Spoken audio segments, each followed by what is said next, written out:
This project is about the emergence of the Kazakh Khanate and its link to the Ulus of Jochi, known as the Golden Horde. The Ulus of Jochi was created in the 13th century after the Mongol Empire and ruled the large steppe territory for many years. In the 15th century, the Ulus of Jochi became weaker because of internal conflicts and political changes. In the 1416s, two leaders, Kirey and Janibek, left Abulkhair Khan and formed a new political group. This event is seen as the beginning of the Kazakh Khanate. The main question of this project is whether the Kazakh Khanate continued the political traditions of the Ulus of Jochi or became a new state. This question is important understanding Kazakh history and the development of statehood. This question is also debated in historiography. Some historians emphasize continuity with the Ulus of Jochi, while others argue that the Kazakh Khanate was a new political construct formed in the 15th century. The Kazakh Khanate inherited key political institutions from the Ulus of Jochi, most importantly the principle of dynastic legitimacy. In the political traditions of the Ulus of Jochi, supreme authority belonged exclusively to the descendants of Chinggisid Khan. This rule was not merely symbolic, it defined the legal and sacred right to rule. The founders of the Kazakh Khanate, Kirey and Janibek, were Chinggisid princes and direct descendants of Jochi. Their lineage allowed them to claim Khanly authority and gain recognition from the nomadic elite.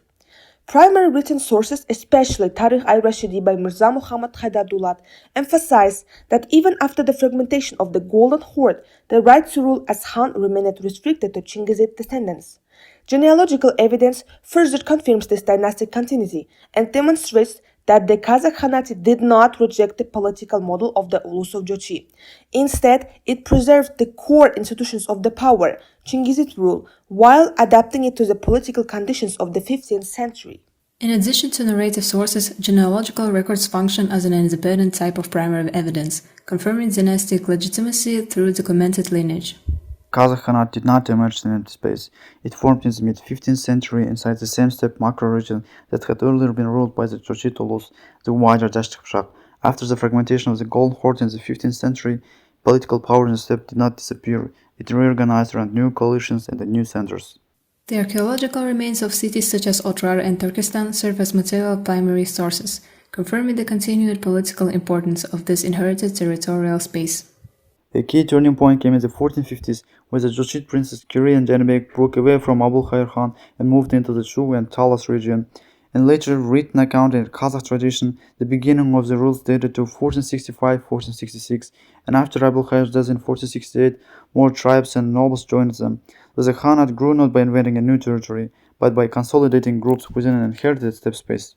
By comparing narrative texts, historical maps, and material evidence, we can avoid single-source bias and more reliably construct political continuity. Despite institutional continuity with the Ulus of Jochi, the Kazakh Khanate should be understood as a new political formation, as demonstrated by primary historical sources.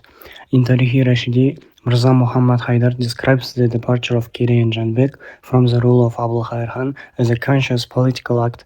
The chronicle presents this movement not as a dynastic succession, but as a deliberate withdrawal accompanied by tribes dissatisfied with existing authority. This indicates intentional state formation rather than automatic continuation. At the same time, the same source emphasizes that Kirey and Janibek were descendants of Jochi. Their right to rule was based on Chinggisid legitimacy, a principle inherited directly from the political tradition of the Ulus of Jochi. Without this lineage, the establishment of Khanate would not have been recognized as legitimate. Thus, primary sources demonstrate a dual process. The Kazakh Khanate preserved core institutions of Jochid rule, particularly dynastic legitimacy, while simultaneously forming a new political entity shaped by 15th century conditions, including political fragmentation, tribal realignment, and emerging ethnopolitical identity. To conclude, our project demonstrates three key points. First, the Kazakh Khanate inherited the core political institutions of the Ulus of Jochi, including Chinggisid dynastic legitimacy and the concept of sacred Khanly power. Second, territorial and social structures such as Dasht Kipchak, elite lineages, and systems of governance developed on an existing Golden Horde foundation. However, third, the Kazakh Khanate emerged as a new political project in the 15th century, shaped by separation from Abulkhair Khan and the formation of a new ethno-political community. Therefore, we argue that the Kazakh Khanate was institutionally continuous with the Ulus of Jochi, but politically a new state. Each part of this project is based on a combination of primary sources, including narrative chronicles, genealogical evidence, maps, and material culture, supported by modern historiography. The main limitation of our research is that narrative sources reflect the perspective of their authors, which is why we compare different types of evidence to strengthen reliability.